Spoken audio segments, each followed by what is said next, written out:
ఆంధ్రప్రదేశ్ ముఖ్యమంత్రి చంద్రబాబు నాయుడు ఉప ముఖ్యమంత్రి పవన్ కళ్యాణ్ మధ్య మంచి బాండింగ్ ఉందనేది అందరికీ తెలిసిన విషయమే. ఏపీ అభివృద్ధి కోసం ఈ ఇద్దరు నిరంతరం పోరాటం చేస్తూనే ఉన్నారు. ఈ క్రమంలోనే కూటమి ప్రభుత్వం మరో 15 ఏళ్లు ఉంటేనే రాష్ట్రాభివృద్ధి సాధ్యమవుతుందని చెబుతున్నారు జనసేన అధినేత పవన్. అందుకు ఎమ్మెల్యేలు తమ వంతుగా ప్రజలకు అందుబాటులో ఉంటూ సమస్యలను పరిష్కరించాలని సూచిస్తున్నారు. కాకపోతే కొందరు ఎమ్మెల్యేల తీరుపై మాత్రం పవన్ కళ్యాణ్ తీవ్ర అసహనం వ్యక్తం చేసినట్లు సమాచారం. సివిల్ మ్యాటర్ విషయాల్లో జోక్యం చేసుకుంటున్నారని, ప్రజల ఆస్తుల వివాదాల్లో తలదూరుస్తున్నారని ఆరోపించారట. ఇలా చేయడం కరెక్ట్ కాదని, ఏ పార్టీ ఎమ్మెల్యే తప్పు చేసినా కఠినంగా వ్యవహరించాల్సిందే అని కేబినెట్ భేటీలో సూచించినట్లు తెలుస్తోంది. ఈ విషయంపై సీఎం చంద్రబాబు జోక్యం చేసుకుని ఎమ్మెల్యేలకు స్ట్రాంగ్ వార్నింగ్ ఇవ్వాలని కోరారట పవన్ కళ్యాణ్.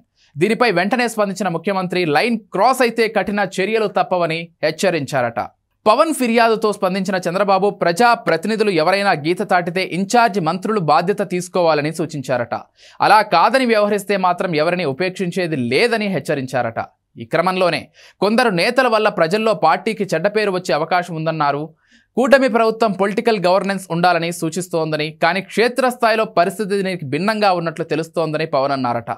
చాలా చోట్ల కొందరు ఎమ్మెల్యేలు చెబితేనే పనులు కంప్లీట్ అవుతున్నాయి. వీటిని సరిచేయకపోతే మనం చెప్పే గవర్నెన్స్కు, ప్రజా పాలనకు అర్థం మారిపోతుందని పవన్ అందరినీ అలర్ట్ చేసినట్టు తెలుస్తోంది.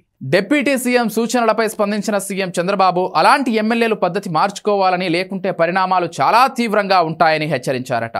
తప్పు చేసినట్లు తెలిస్తే మాత్రం ఎవరిని ఉపేక్షించేది లేదని చంద్రబాబు సుతిమెత్తగా హెచ్చరించినట్లు సమాచారం.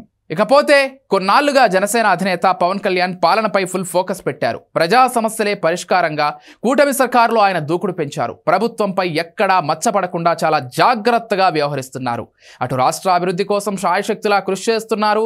తప్పు చేసిన వారిని ఎవరిని వదలడం లేదు. ప్రత్యర్థులను విమర్శించడమే కాదు, సొంత పార్టీలో ఉండే నాయకులు తప్పు చేసినా వదిలిపెట్టకుండా వార్నింగ్ ఇస్తున్నారు. ఎమ్మెల్యేలైనా ఇతర మంత్రులైనా సరే చీల్చి చెండాడుతున్నారు పవన్ కళ్యాణ్.